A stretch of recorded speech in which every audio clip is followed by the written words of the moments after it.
سلامونه د سبا نیوز ګرانو لیدونکو د نن ورځې تازه او مهمو خبرونو ته ښه راغلی. ګورډن براون وایي ډاډه دی چې ملګري ملتونه به د افغان نجونو او ښځو د حقونو تړول د جنسیتي اپارتایډ په توګه وپېژني.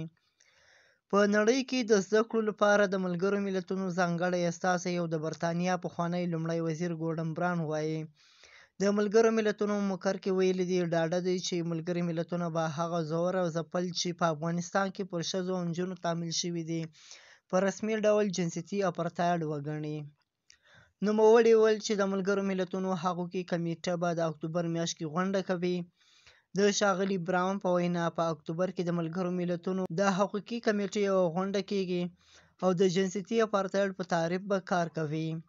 په دې اړه به په اکتوبر یا له هغې وروسته پریکړه وشي، خو زه ډېر ډاډه یم هغه څه چې اوس خلک په افغانستان کې ویني، لکه څرنګه چې تاسو به هم پوهیږئ په نجونو محدودیتونه ډیریږي او دوی اوس په کوڅه کې ازاده له محرم پرته نشي ګرځېدلی، چې په دولتي بنسټونو کې دنده نشي اخیستی او حتی په عموم کې د خبرې حق نه لري.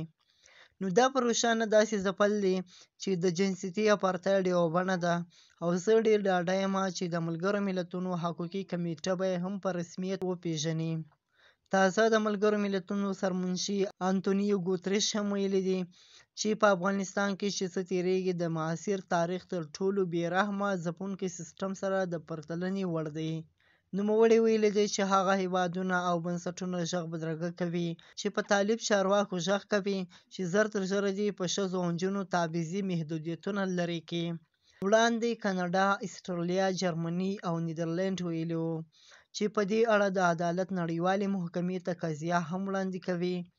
ګورډن براون هم په افغانستان کې حالات د نړۍ په کچه د نجونو د حقونو تر ټولو بې رحمه تړونه وبلله او زیاته یې کړه چې نړیوال په تېره بیا اسلامي هېوادونه باید د دغه ځپل پای ته رسولو لپاره یوه خوله شي.